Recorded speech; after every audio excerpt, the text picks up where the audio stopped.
Et donc cette vidéo contient quelques rappels concernant le paramétrage des mouvements en cinématique, et plus particulièrement la représentation des différentes bases illustrant les mouvements de rotation. Donc dans cet exemple, on va prendre 3 solides qui sont en mouvement les uns par rapport aux autres, et sur chaque solide, comme d'habitude, est collé un repère. La base associée à chacun des solides est orthonormée directe, et cette base est indicée 0 pour la pièce 0, 1 pour la pièce 1 et 2 pour la pièce 2.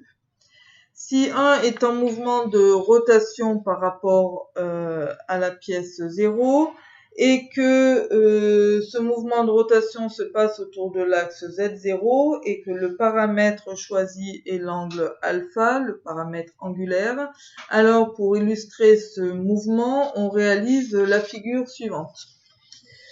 Donc, on place en premier perpendiculaire à la feuille l'axe commun aux deux pièces qui est ici Z0 qui vaut Z1. Je vais associer la couleur verte à la pièce 0 et la couleur rouge à la pièce 1. Donc, on commence par positionner l'axe commun, c'est-à-dire Z0 ou Z1, perpendiculaire à la feuille. Donc, autrement dit, on représente comme ceci. Ça sera Z0 qui vaut Z1.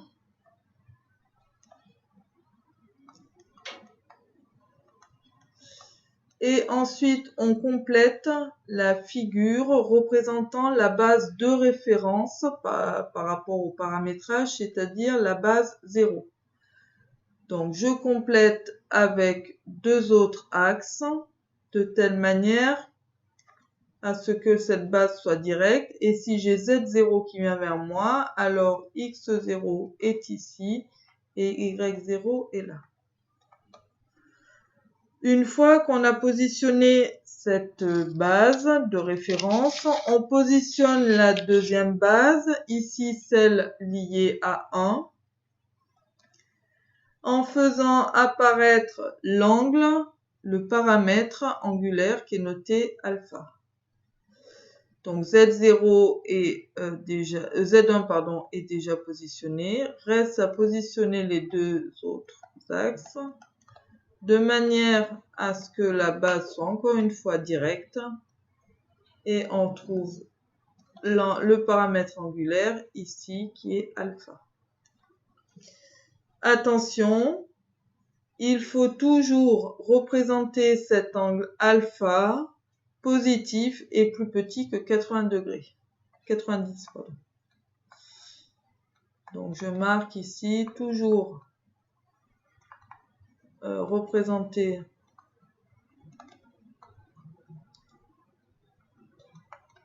alpha positif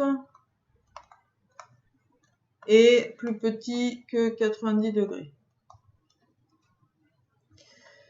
Donc si je fais la même chose en envisageant un deuxième mouvement de rotation, et si j'imagine que le solide 2 tourne par rapport au solide 1, autour de l'axe Y1 qui vaut Y2, et de telle manière que les axes Z1 et Z2 soient décalés de l'angle noté bêta.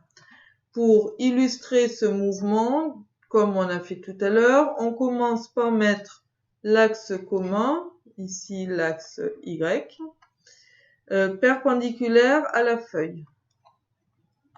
Donc autrement dit, représenté comme ceci. Donc ça c'est Y1, et cet axe Y1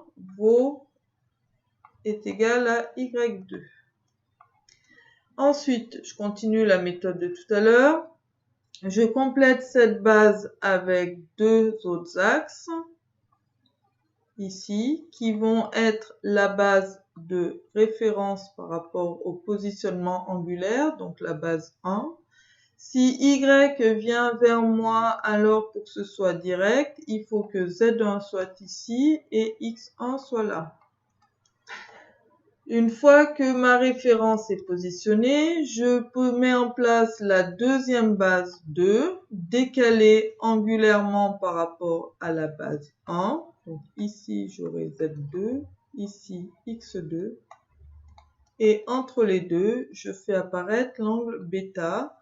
Alors, c'est un paramètre, c'est donc une fonction du temps, bêta de t, mais par économie d'écriture, on oublie souvent de mettre le 2t. Alors, encore une fois, attention à toujours travailler avec des bases directes. Et deuxièmement, attention, toujours représenter le paramètre angulaire positif et plus petit que 90 degrés. Voilà pour cette première partie de révision.